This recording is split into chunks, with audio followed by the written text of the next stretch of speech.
कहने ये जा रहा हूं कि सनातन जीवन जीने की पद्धति है, सनातन भारतीयता की संजीवनी है और सनातन धर्म भारतीय संस्कृति का प्राण है। वह कोरोना नहीं है, डेंगू नहीं है, कोई बीमारी नहीं है, कोई कचरा नहीं है। सनातन एक ऐसी प्राणन शक्ति है जिसे पाकर मानवता सहस्राब्दी पर्यंत अमरत्व को प्राप्त करती रहेगी। जगत गुरु जी, आपको पता होगा और आपने ये वक्तव्य सुने भी होंगे, पढ़े सुनाए भी होंगे लोगों ने आपसे कि तमिलनाडु के मुख्यमंत्री, उनके बेटे, उनके कई मंत्री नहीं, इस नहीं, तरह मैंने जी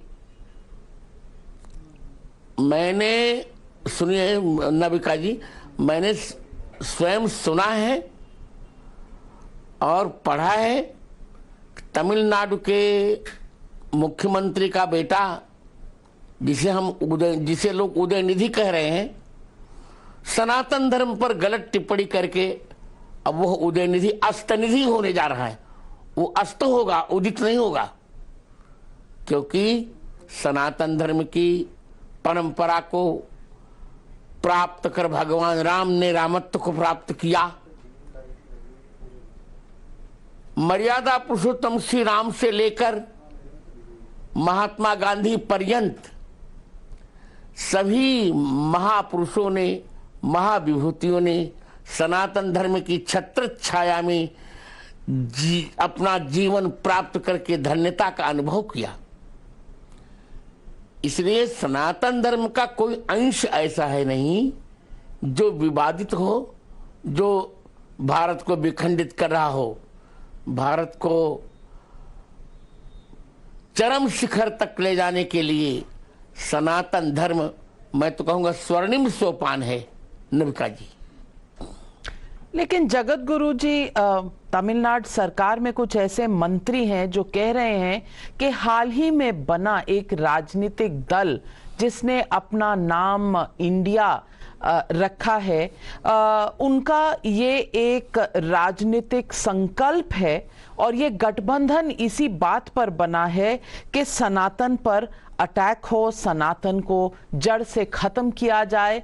और जब सवाल पूछा जाता है तो कहते हैं हम सनातन की नहीं, सनातन में जो बुराइयां हैं उसके खिलाफ बोल रहे हैं। आप इस पूरे वक्तव्य को कैसे देखते हैं? मुझे पूरे वक्तव्य को मैं मूर्खतापूर्ण देख रहा हूं। ये मूर्खों का वक्तव्य है। पहली बात, नबिका जी, सनातन धर्म में कोई बुराई ही नहीं है। यह निर्दोष गंगा जल जैसा धर्म है। दूसरी बात, सनातन धर्म शाश्वत धर्म है। ये इसको किसी ने प्रवर्तित नहीं किया है।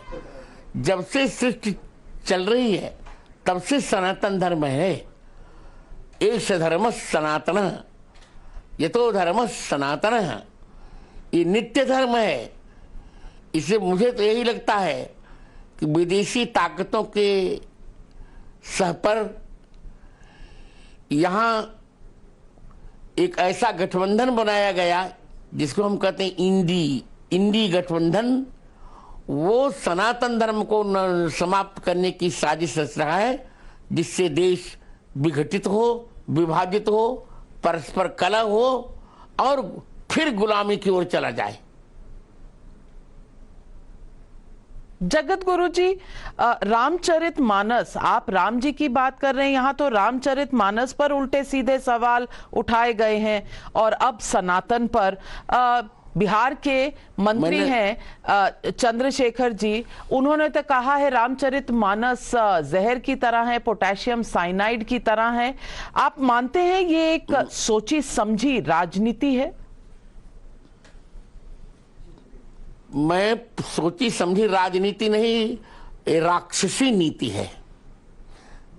क्योंकि मैंने चंद्रशेखर को भी कहा था और बार बार कहता रहता हूं कि यदि तुमको जहां भी जानने की इच्छा मुझसे चर्चा कर लो। जिसको रामचरितमानस का क ख भी नहीं आता उस सनातन धर्म पर और रामचरितमानस पर टिप्पणी करें, जबकि रामचरितमानस के 5 शब्दों को लेकर महात्मा गांधी ने अपना कीर्तन शुरू प्रारंभ किया था। रघुपति राघव राजा राम, पतित पावन सीताराम। रामचरितमानस से ही 5 शब्द उन्होंने लिए थे। रघुपति, यही मह रघुपति नाम उदारा, राघव उर्धरि राघव चरण जुग, राजा राम जानकी रानी, पतित पावन जासु पतित पावन बड़बाना, सीताराम चरणत मूले। रामचरितमानस वह ग्रंथ है जिसके प्रत्येक अक्षर पर विश्व का संपूर्ण मनीषी वर्ग साष्टांग प्रणाम करने के लिए विवश हो जाता है। मैं तो यही कहूंगा, इसका प्रतिकार ये होगा कि भारत सरकार को रामचरितमानस राष्ट्र ग्रंथ घोषित कर देना चाहिए संसद में प्रस्ताव लाकर।